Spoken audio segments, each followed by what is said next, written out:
What is up, all you real estate loving individuals? This is episode number 30 of the Real Estate Take podcast, and I'm your host, Wendell Butler.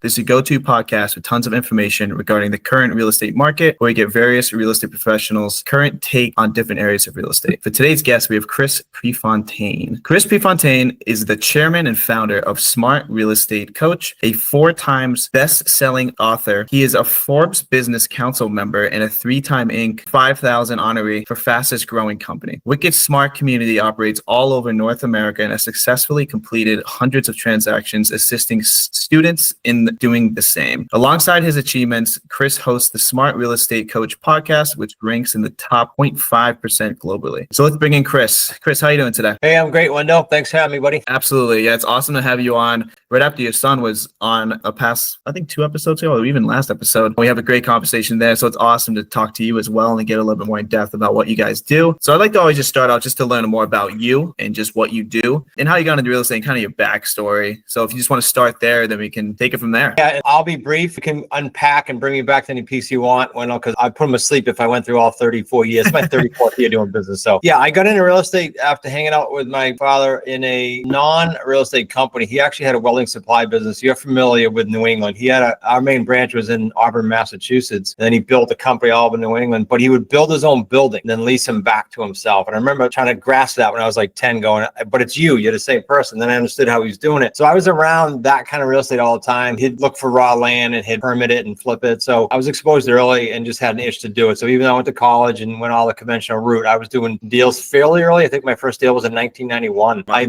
I've done a little bit of everything, a lot of the niches, not all. Built hundreds of homes, did some raise the roof projects, meaning single families. We blew them up. My wife did most of those. A lot of condominium conversions. And then from 95 to 2000, I owned a brokerage, sold to the Coldwell Banker. That was a positive experience. But from 2000 to 2008, the run up to the crash, that was a miserable experience. I went from February of 08 to 12, just putting out fires. I'm talking about everything from repossessions to IRS to creditors to properties. I had 23 properties, Wendell, that I signed all of them, all the loans personally. And so that was a rude awakening on what can happen when the market changes when you do things that way. So coming out of that, that was sort of the impetus, and I'm glad it happened. In hindsight, you couldn't have convinced me of that back then, but because that happened, I re-engineered everything in 12 and 13. And when I say re-engineered, I had no cash, I had no credit. So I had to buy things creatively. And then as we started doing that, and we buy, when I say we, it's a family company now, you met Nick. When we buy owner financing, mostly free and clear properties, meaning there's no mortgages on them. So we're going to structure our own deals, usually principal only payments. We buy them lease purchase and we buy them subject to existing financing. That's it. So we're never signing on bank loans. We're not raising big gobs of money. We're not using gobs of our own money. And so what happened was organically, people started reaching out to me locally here in Rhode Island. And then now it's all over North America, but they wanted to learn how to do it. And part of my frustration when I started getting back into the saddle again, after farming my way out of all that crap, was trying to find a program, and I never did, that actually didn't sell me something, but actually stayed with me and supported me. So we designed a really cool model that allows us to do deals with people like you and I all over the country, and some in Canada, and we rev share with them. So they don't just buy a program and go out and try to make it work. They are in our ecosphere. They do deals. We're with them in the trenches, doing calls with sellers, calls with buyers, getting the deals done. So it's super interactive. And that model has really done well in the industry, because I don't frankly know of another one that's like that. It's a lot of people marketing the daylights out of you and I to buy stuff, but nothing like I'm talking about here. So that's how it morphed into what it is today that you gave in the intro. And I can unpack any piece of that if you want, of course. Yeah, absolutely. I think it's good that you hit on that there's a lot of programs out there that don't really give you the substance that's needed, or just the follow along type coaching that they promise in their marketing. Yeah. And I think that's one of the problems with social media and like kind of the real estate integration within it. Because a lot of like gurus a lot of gurus today will just like post an ad, market it, and just make it like a get rich quick type thing, and then sell you like a PDF file and be like, here's how you do it. And then they never help you. So it's awesome that you found that problem and you're implementing kind of a fix for it. And I think it just goes to show what type of family business you guys are, because you guys care and you guys really want to help people out in their careers, and then help people out, even like Nick was talking about, how to lease to own type situations, like how people get into homes that maybe not be able to get conventional banking. Yeah. So I just want to unpack a little bit before we hop into a little bit of that coaching stuff. I want to talk more about kind of the creativity type investing that you guys currently do and how that kind of works in today's market, because today's market is quite difficult. It's nothing like, I don't think it's anything like the 2008 crash, but it's more just troubling with financing, pricing, the rates, trying to negotiate with sellers to sell at like a price that makes sense. So how do you approach that creatively? And what have you been seeing like approaching it that way in this market so far? Yeah, so we buy everything off market, right? It's never MLS and stuff that most people are dealing with. It's mostly off market, right? So to your point of this is different. Anytime the market changes, pivots, uncertainty, rates go up, all the things that have been happening over the last couple of years, then the demand for creative real estate shoots through the roof because people don't know what to do. Like when rates doubled, for example, how many buyers get kicked to the sidewalk, so to speak, thinking, I forget it, I'm out, I can't buy it. Whereas they can come through our system and they can actually be homeowners in the next 1, 2, 3 years. And sellers, where do we fish right now, so to speak? What pond do we fish in? Well, think about two major areas right now. Rates still not great. I mean, from my time way back when, rates are decent now, but by most people's standards, they're still kind of high, right? So we buy, when I said earlier in the intro that we buy owner financing, we seek to deal with primarily free and clear owners. There's no mortgage in the property. Therefore, I don't care as much about price. I care about term, and primarily because I'm going to pay monthly principal payments, no interest. So just think about that. You get a deal today, you can pay premium, you get a 10-year term, and every month, 100% of that's getting credit towards principal. That's pretty cool. And I don't care if that's we teach single family so I can stop people in the right direction, but I bought my own office building that way, mixed use, but multifamilies that way. It doesn't matter what asset type it is. You can literally handpick a third of the properties in the United States in your zip code, right? Hone in and say, make something up here. Give me all 4 to 10 unit buildings owned free and clear. You'll get that list. And so it's an easy pond to fish in and a great way to structure deals right now for a win-win. The other market segment that's pretty cool right now is subject to existing financing. We are seeing loans still this week, last month, where ourselves or our community members are buying property with rates in the 2.5 to 5.5 range. Well, you're not seeing that now. So why not go find those properties? And can you find those with the list also? Yep, sure can. And you'll stumble upon them anyway once you start prospecting and doing the things we teach. So those two ways right now in this market are really cool. But the long and the short of it is in this market, you want to have longer term because it mitigates your risk. I'll never say takes it away, but it mitigates it. Yeah, there's always risk, but you can mitigate it with thinking smartly, I guess. Being wicked smart, right? Yeah, you said it right because you're from New England. Well, look, Wendell, think about this. People, like especially the media, people are screaming like the market's bad, and it's to your point, it's not the same environment as the crash. It's different, but it's not the same environment, not even close. So most people, the majority, listen to the news and listen to the media, and therefore they're going to pivot away. Every time something changes in the market, I've been married 39 years. My wife will say, "How does that affect you guys? How does that affect you guys?" And I always say it's great because there's uncertainty, and people need a guide. They need an authority that knows how the heck to pivot down, sideways, or up market. And that's what we do in creative, right? So it's pretty cool to know that you get up in the morning and go, this is great. I can pivot in any market. It's just a matter of what pond I'm going to fish in for what kinds of deals. That's all. Yeah, and it's also just having that perspective and that like optimism as well, like being like and understanding that the real estate market is always changing. So you know that it's coming, and just as it changes, you just come up with a new idea and just pivot. And that's the way they have to be in real estate. You can't just do the same thing all the time because if you do, I mean, the market's going to shift and then you're going to get screwed, I would say. You're going to run into deals that don't work that you think will work, and then the market shifts, and then all of a sudden you're underwater and in trouble. Let's talk a little bit about the owner financing portion of it. So you said that you try to structure them that they're not making like interest payments, you're just doing principal payments only, right? Now, when you do that to allow the seller to feel like they got a win out of it, you usually offer a higher price, and then that makes it so they kind of, yes, they're getting no interest, but they're getting principal payments, and eventually we'll get that payout. Is that how you structure it and kind of like explain it to them to make it a win-win situation? So picture, you're spot on with one of the variables. So picture a quadrant, if you will, right? 4 boxes. I'll have this open conversation. I might draw it, or I might, if I'm on the phone, I might have them draw it. If they say, I want X price, or I want all my money, or I want down, I'll say, well, let's do this one. No, we got price, we got term, right? How many months of payments? We got, if they brought up down, I'll bring it up. If they don't, I don't bring it up. And then we got monthly payments. So out of those 4, which are most important? If they say, price and monthly, great. Now I know what to work with, right? I can get a long term. It's just a matter of what their priority is. And I'll say to them, and it's a fair, open conversation. It wouldn't be fair if I gave you all 4. It's got to be a win-win. So what 2 are your priority? And they get that. So to answer your question, yes, it's usually price. The building I bought for our own offices, we've since sold it off. off now, but he was in the market with a FSBO sign, 4x8 FSBO sign on a busy road that said for sale by owner financing. And he said, Chris, they don't get it. They come to me with offers, realtors are, and they want to buy it. I said, I don't want to sell it outright. I want my price and I want terms. Why? He had estate planning things he wanted to do, and for tax reasons, they didn't want to blow it out. So you just got to find out what their goal is and what you have to solve for. That's all it is. It's like if you and I went to, I don't know, pick one, accountant, dentist, attorney, you go there to solve something, right? So if you ask the right questions and we script you to do that, you'll find out what you're solving for, then you structure a deal that's a win-win. But price is usually a big one for the free and clear people. Yes. Awesome. Yeah. So say like let's just use like quick terms. Say it's like a property that's actually worth like $300,000, right? And then you're going to try to get owner finance with it. And you're saying, hey, I'll give you like 375 or 400 for it, but I want this type of term and these type of payments. How long do you usually try to set those up? And do you have like an exit strategy on it? Or is it mostly like a long-term play? Or is it always dependent based on like when they want to be paid out? Like, how do you set that up with them? Yeah. So I do the term first because that's easy. And the other question is really good because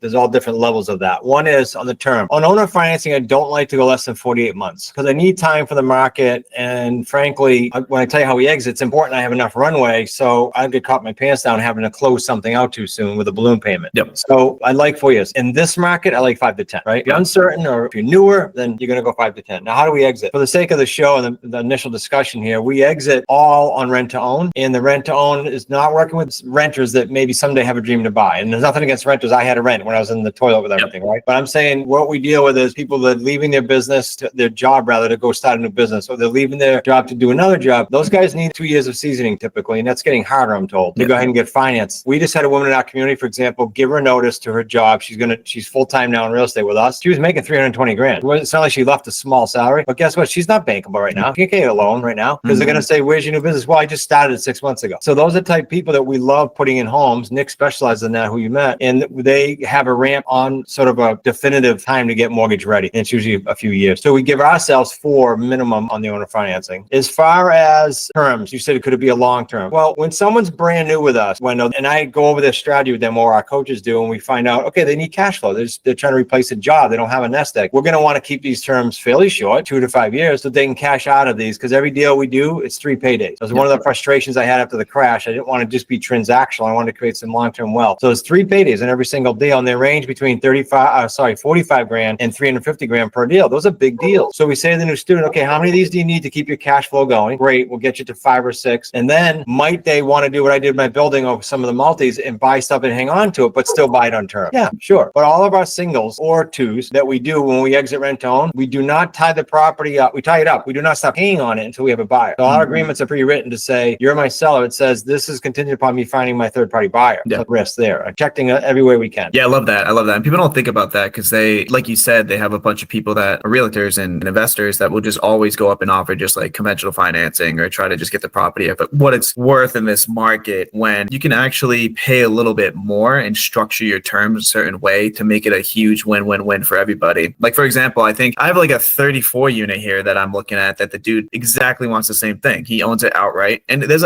backtrack a little bit. There's a lot of opportunity in that too, because there's a lot of people that purchased pre-COVID or purchased in 2008 that are now holding on to properties that own it outright because of the huge influx of equity, and they just paid down their loan. And now they just have a ton of equity in a property, and it's hard to sell in this market for what it's really probably worth because of the rates. So you have a lot of opportunity there to like structure a term deal, like you said. Like, for example, for this guy, he is 34 unit and it's probably worth like 3.5, but he wants like 4.2 for it. But he's like, hey, I just want like this down payment and I want to give you 0% rate. You're just going to pay principal, and I would hold that note for like 40 years. And it's like, okay, like let's try to make this work then. You know what I mean? So like a lot of people look at that though and just say like, I'm not going to overpay for that. Like that doesn't make sense. But it's the delayed gratification you have to think about. Like, yeah, maybe in the beginning, it's just going to be cash flowing a little bit. It's not going to be like a home run hit, but once you hold on to that for like 5-6 years, it's going to be an absolute home run, like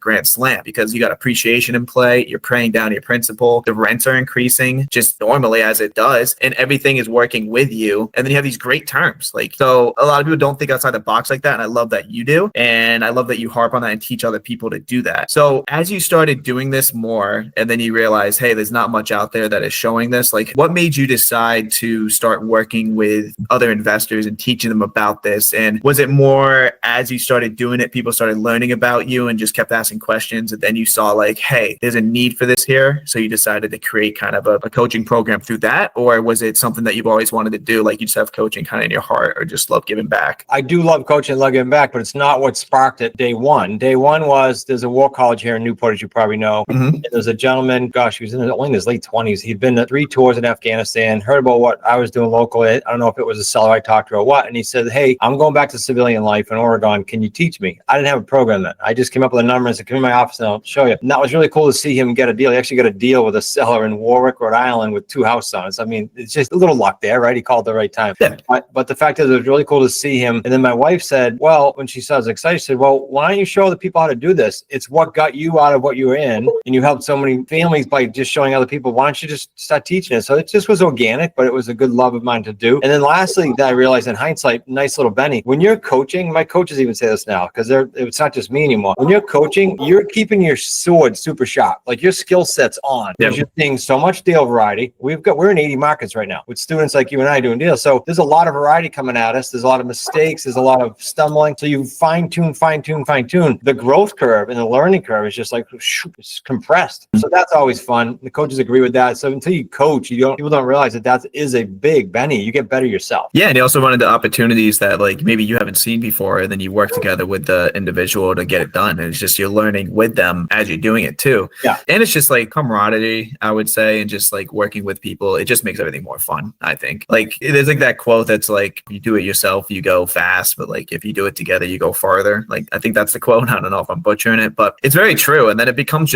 more fulfilling and just more fun. Well, there's something to what you said too with community, right? Especially post-COVID. The Wicked Smart community is pretty cool. I mean, it's like 40 or 50 people now on Slack at any one time. So whether I'm available or there's a coach available, they have that community. We run contests and do a lot of cool things. So it becomes a bit of a family environment for a lot of people in the community, which is cool. Yeah. So it's something to fall back on too. And they know that. And it's cool probably to see that people within the community, like someone asks a question and other people answering. And it's like not just you doing everything or just your coaches. It's the community's helping everybody succeed, which is once you build something like that, it's amazing. So let's dive into a little bit more of the details. And I don't know if you have one on the top of your head, but I just wanted to think of like a recent deal or a project you have going on was creative or something that you did recently that you can just kind of harp on and give a little more details on just for the viewers. Yeah, I'll do one right in Massachusetts because you grew up here too in this area. So this guy was on the market with a realtor. Well, first of all, back up how I found him. His dad passed and he had like 5 or 6 properties, he and his siblings. Nick and I met him and it was wintertime. And long story short, they didn't want to do anything creatively on terms because they were trying to close things out with the siblings in the estate. I get that. He got what we were doing though, one of the siblings, and he called us back. Must have been like late spring. And he said, Chris, I don't know if you remember me. We did. We remembered him. He said, I've got one of my own properties. I got my residence I sold. I got a property next door. I don't know anything on it. I'm retiring to South Carolina. We're leaving Monday. This is like a Thursday. Can you and your son come out and talk to me about that owner financing thing? That's what he said. Yeah. So I went out on his front porch. This is how we structured the deal. This simple. He was on for like 2 teens. I want to say 229.9 or something with a realtor. I simply asked the magic question whenever it's an expired listing, which is, how much did you think you were going to net? You didn't sell. But if you did, how much do you think after haggling and negotiations and home inspection and fees, what were you going to net? He said, I think around 183.9. Now he had that exact number in his head. I said, okay, we'll pay you 183.9, no money down, $923 a month principal payments. In 4 years, we'll pay off the balloon, whatever's left. We agreed to it right there on the spot. He had his attorney, who I happen to know, structure the deal in the purchase and sales, and away we go. Now that deal, and I'll tell you why, was 100 and I think it was like 28 or 30 grand around that range profit on a 183 purchase. So for the listeners to understand that, it's because of the power of the principal pay down and for 4 years and the 3 payday system that we trademarked. Super lucrative. Here's a metric for you. In your marketplace, when you find a house for say 200 grand or higher, everybody can do that. And it's free and clear, and you structure at least a 48-month term, and you pay at least $1,000 a month principal only, you're around 6 figures every time in our 3 payday system. 6 figures on a 200 grand house. Think about that. It's pretty cool. Yeah. So break down a little bit more like the 3 payout system and like when the payouts occur and like what the payouts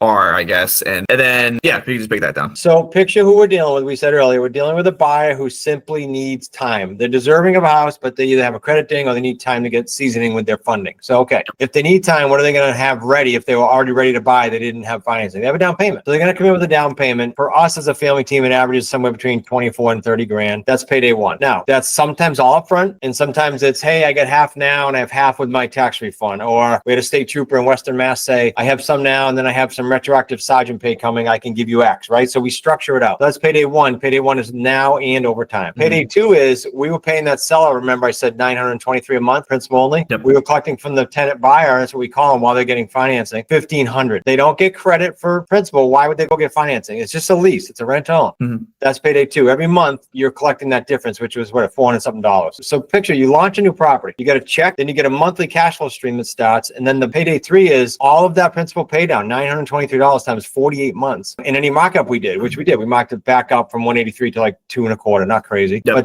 but that deal, that's why we got up over six figures so quickly, because of those three paydays. So upfront, monthly, and then when you cash it out every single time. Love that. And then when you first start the lease, how do you figure out kind of like the exit purchase price of the property for the renter or the tenant or the buyer that's going to buy that home? How do you come to an agreement on that? Or is it kind of like a moving target or? No, good question. It's not moving. And I didn't say it, so thanks for bringing it back. Nick establishes that, or the coaches do up front with the buyers, and they lock in their price. So good for us, we get a premium, but good for them because over time, any appreciation they're capturing, just like a homeowner would. If the market doesn't go up just like a homeowner, they're going to be what it is. But most of the time on these properties over the terms we're giving them, they're appreciating or damn close. So they're ecstatic usually. So, and then the term, how do we do that? We send them out to a third party. A pretty hefty report comes back and says, hey, we spoke with Wendell. His file will be ready for mortgage in about X months. And X months usually range anywhere from 18 to 36. Yep. So we make sure that with our seller, the terms are a little longer. That's all, because life happens and you hit speed bumps, and then we have room to cash that out, give them some breathing room. Love that. That's awesome. I mean,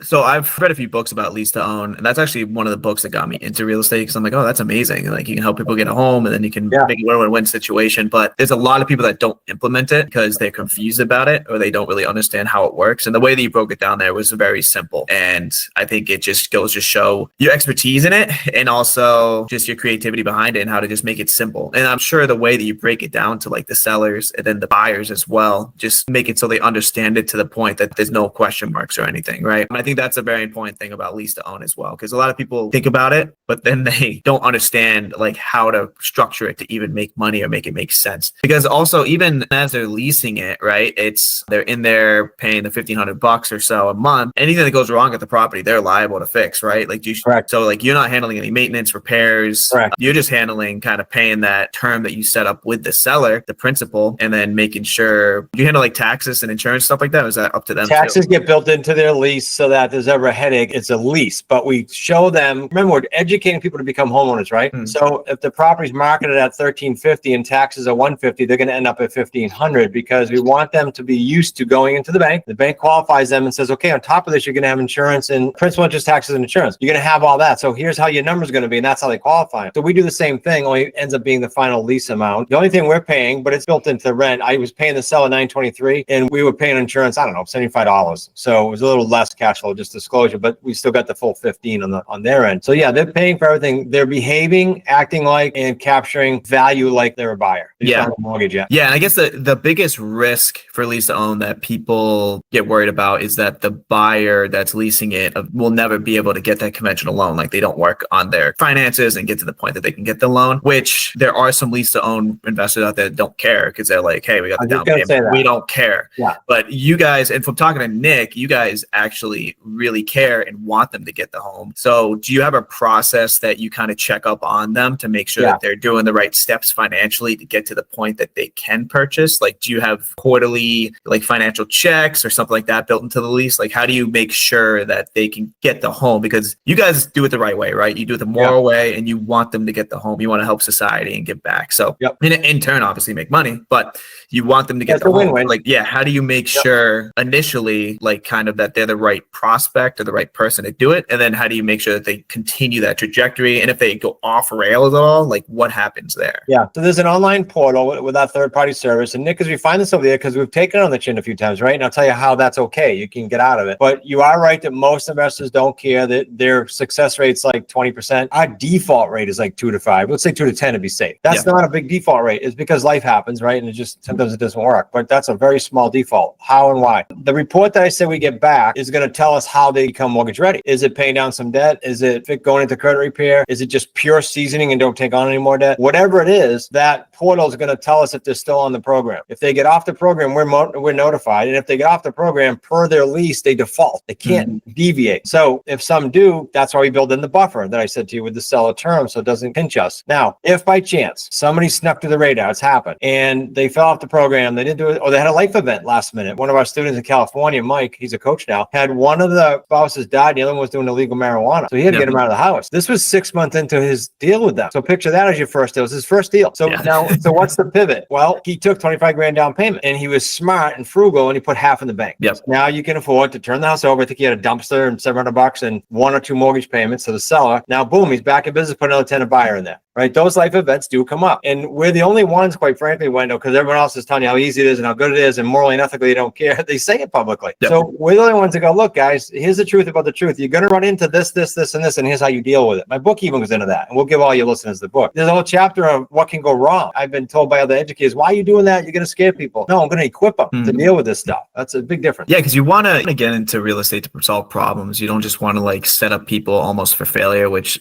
some lease to own people do. And I believe in karma, and I believe in just putting out good energy and stuff and receiving it back. And I'm sure that you've seen that firsthand, that as you do this correctly, like your life just gets better and your business starts thriving more. And it is just true. You want to do stuff the right way. And I love that you guys do that, because there are a few lease to own people that I've seen on social media that are just, you hear the stories and you're like, okay, they just don't really care. It's all about just a money grab. No, and I'll tell you, in most of our markets, I say we're in 80-ish markets just with all the students. I don't know of anyone like really specializing in it and doing it right. So that means what? It means there's no competition when you do it right. There is none. Yeah, exactly. And it's probably because it's hard. It's more complicated. You break it down and make it seem very simple, but it is more complicated than just a transactional purchase, which people want the easy way. Everybody wants the easy route. So, but sometimes the hard way is the more fulfilling way. And again, the way that you set it up, you get 3 payouts, and you do a lot better than if you just bought the property and flipped it, right? That's 1 payout. You do a lot better than if you just bought it and then rented it, because that's just slow payout through cash flow and then eventual loan pay down. But you get 3. So you get down payment, you get cash flow, and then you get the principal pay down that eventually you receive once the buyer buys it. So it's just amazing that you set that up, kind of like a triple threat, I would say, which is awesome. Yeah, because after the crash, there was 3 things. If I didn't say them, I didn't say them in the beginning, I don't think. One was, okay, I'm all done with the treadmill, right? It seems like a job to me now. So I did the flip, I did the building, I did all those. So I'm not poo-pooing on anyone that does them. I have good friends that do them. But the fact is, it feels like a job. You're doing it, dealing, get paid, and then January comes and you got to reset the clock and start all over again.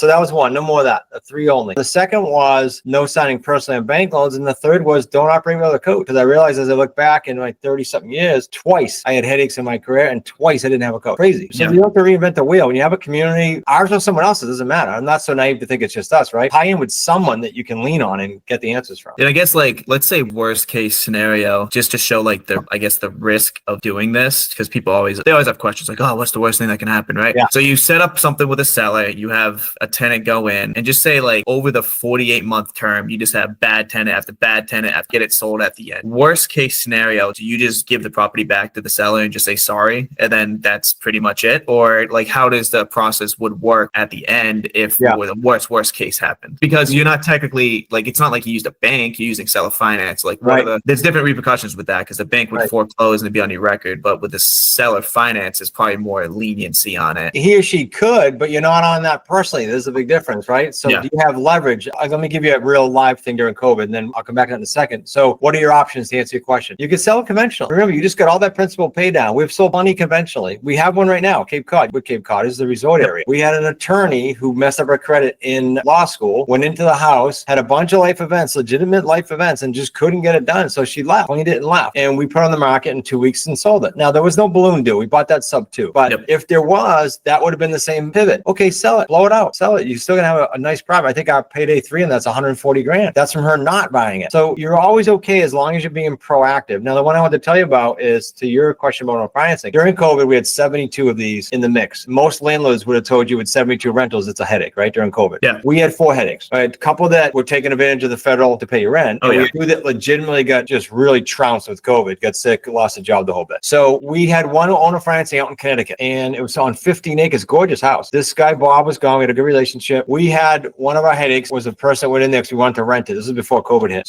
And then they really were a professional tenant. They were bad. They did everything they could to stay in that house. So I called Bob. This happened twice. I said, Bob, the balloon's due, but let me tell you what's going on. They're not paying me. I'm keeping up your payments. He said, yeah, you haven't missed a payment. What's up? I said, well, we need an extension. We need 6 months. He said, I'm not sure I want to do that. I said, well, I can deed it back to you if you want, because I'm not on personal. He said, no, I don't want to do that. Okay. And then it happened another extension, then we cashed out. And he's still a good referral for us because we did what we said we were going to do. Sometimes you just need an extension. It's okay. Yeah, and it's easier to talk to a person that you build a relationship with. It's like so much easier than a bank, because a bank's just like, you're talking to like an employee there that doesn't have any pool, and the bank has like, their records. They don't want stuff on their books. They want stuff off their books, blah, blah. They don't care. They just care about numbers. So it's way easier to talk like person to person all the time. And that just goes to show like the flexibility on it, and just asking for extensions is a lot easier. Hopefully that doesn't happen, right? You don't want it to happen. You set it up so it doesn't. But worst case, there is that flexibility there more than just working with a bank. So eventually I'll get an extension. That's it. Yeah, which is beautiful. All right, let's start wrapping this up because I know you're a busy person. You got some stuff coming up today. So I always like to end out just with 3 quick questions that you can answer. And one is just, what is your best piece of advice to a new investor wanting to get started in real estate as a whole, or one that is actually looking to start lease to own process? Okay, I'll give you very general 3 steps that'll work for anyone, not knowing who everyone is, right? And listener base. 1, pick a niche that you can get behind. Like we were talking about how cool this is because it's helping people, but it's not for everyone. So pick a niche that you can get behind for whatever reason. Personally, you go,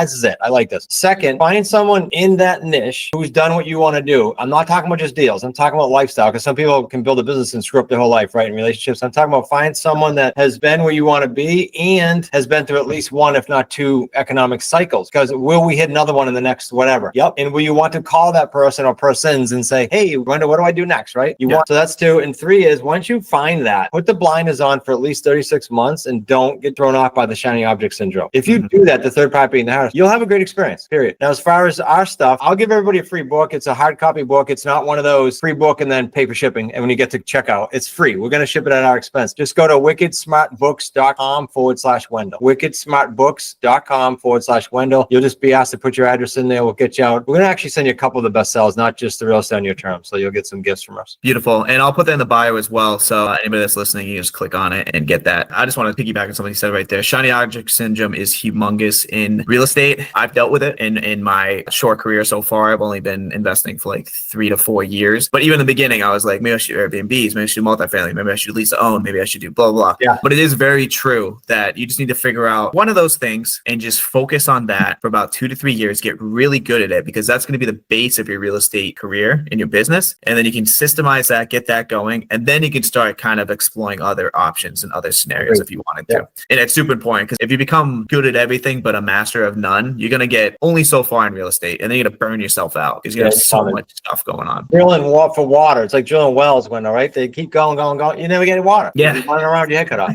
Exactly. All right. So next question I always like to ask is just, what is your favorite business, investing, or real estate book that you'd recommend to everybody? Maybe a podcast as well. You can talk about your podcast here and your books here too, but anyone that kind of really helped you or really change your mindset or something in your real estate career. This changes all the time for me because it depends on where we all are at the time, right? So every 6 months, you might say, this is my favorite book because this is what stage you're in. So let me give you a real general one. I'm not going to biasly say our books. They can find my books. I'm going to give them to them for free. Yeah. But there's the book that the movie was based on, the McDonald's Behind the Golden Arches, I think is the one. If you read that, you can't not be excited about entrepreneurship and real estate because it's all the struggles and the things he went through. Just enormous lessons in there for sure. Another one that I'm on right now is very short. Everybody can grab it. It's 38 Letters to My Son, John D. Rockefeller. They're literally 1 or 2 page letters that he wrote to his son way back when, and you can read those 38 of them. Pretty cool. Yeah, that sounds awesome, actually, just hearing it from like him himself and just what he was thinking about. That's cool. And then last question is basically, is there anything else you just want to tell the audience, like your social media handles, meetups you run or attend in the area, charity events, business links, where to contact, find you?